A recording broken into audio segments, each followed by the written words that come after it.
Chapter 8 of The Science of Getting Rich by Wallace D. Wattles. Thinking in the Certain Way.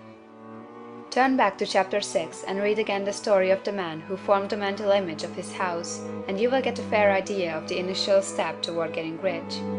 You must form a clear and definite mental picture of what you want. You cannot transmit an idea unless you have it yourself. You must have it before you can give it. And many people fail to impress thinking substance because they have themselves only a vague and misty concept of the things they want to do, to have, or to become. It is not enough that you should have a general desire for wealth, to do good with. Everybody has that desire. It is not enough that you should have a wish to travel, see things, live more, etc. Everybody has those desires also. If you are going to send a wireless message to a friend, you would not send the letters of the alphabet in their order, and let him construct the message for himself, nor would you take words at random from the dictionary. You would send a coherent sentence, one which meant something. When you try to impress your wants upon substance, remember that it must be done by a coherent statement. You must know what you want, and be definite. You can never get rich or start the creative power into action by sending out unformed longings and vague desires. Go over your desires, just as the man I have described went over his house. See just what you want, and get a clear mental picture of it as you wish it to look when you get it. That clear mental picture you must have continually in mind, as the sailor has in mind the port toward which he is sailing the ship. You must keep your face toward it all the time. You must no more lose sight of it than the steersman loses sight of the compass. It is not necessary to take exercises in concentration, nor to set apart special times for prayer and affirmation, nor to go into the silence, nor to do occult stunts of any kind. These things are well enough, but all you need is to know what you want, and to want it badly enough so that it will stay in your thoughts. Spend as much your leisure time as you can in contemplating your picture, but no one needs to take exercises to concentrate his mind on a thing he really wants. It is the things you do not really care about which require effort to fix your attention upon them. And unless you really want to get rich, so that the desire is strong enough to hold your thoughts directed to the purpose as the magnetic pole holds the needle of the compass, it will hardly be worthwhile for you to try to carry out the instructions given in this book. The methods herein set forth are for people whose desire for riches is strong enough to overcome mental laziness and the love of ease, and make them work.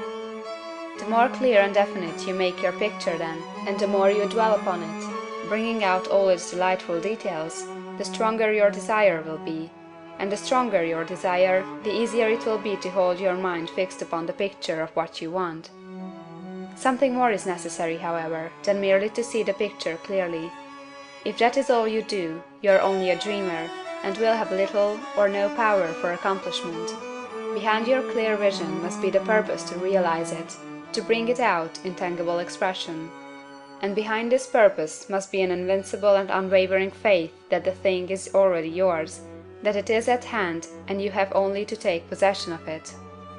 Live in the new house mentally until it takes form around you physically. In the mental realm, enter at once into full enjoyment of the things you want. Whatsoever things ye ask for when ye pray, believe that ye receive them, and ye shall have them, said Jesus. See the things you want as if they were actually around you all the time. See yourself as owning and using them. Make use of them in imagination just as you will use them when they are your tangible possessions. Dwell upon your mental picture until it is clear and distinct, and then take the mental attitude of ownership toward everything in that picture. Take possession of it, in mind, in the full faith that it is actually yours. Hold to this mental ownership. Do not waver for an instant in the faith that it is real. And remember what was said in the preceding chapter about gratitude. Be as thankful for it all the time as you expect it to be when it has taken form. The man who can sincerely thank God for the things which as yet he owns only in imagination has real faith. He will get rich. He will cause the creation of whatsoever he wants. You do not need to pray repeatedly for things you want. It is not necessary to tell God about it every day. Use not vain repetitions as the heathen do, said Jesus to his pupils, for your Father knoweth that ye have need of these things before ye ask him. Your part is to intelligently formulate your desire for the things which make for a larger life, and to get these desires arranged into a coherent whole, and then to impress this whole desire upon the formless substance, which has the power and the will to bring you what you want.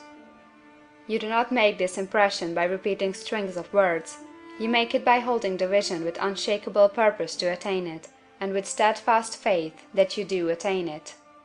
The answer to prayer is not according to your faith while you are talking, but according to your faith while you are working. You cannot impress the mind of God by having a special Sabbath day set apart to tell him what you want, and forgetting him during the rest of the week. You cannot impress him by having special hours to go into your closet and pray, if you then dismiss the matter from your mind until the hour of prayer comes again.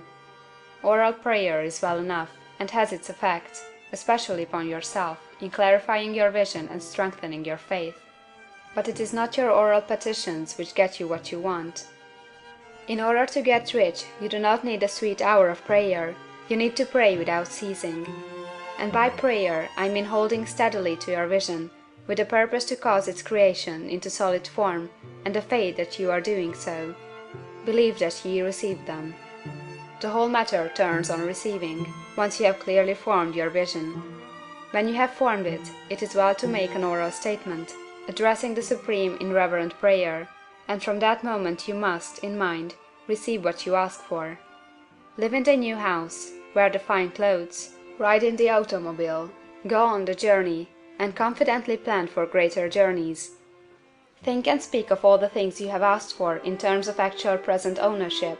Imagine an environment and a financial condition exactly as you want them, and live all the time in that imaginary environment and financial condition. Mind, however, that you do not do this as a mere dreamer or castle builder. Hold to the faith that the imaginary is being realized, and to the purpose to realize it. Remember that it is faith and purpose in the use of the imagination which makes the difference between the scientist and the dreamer. And having learned this fact, it is here that you must learn the proper use of the will.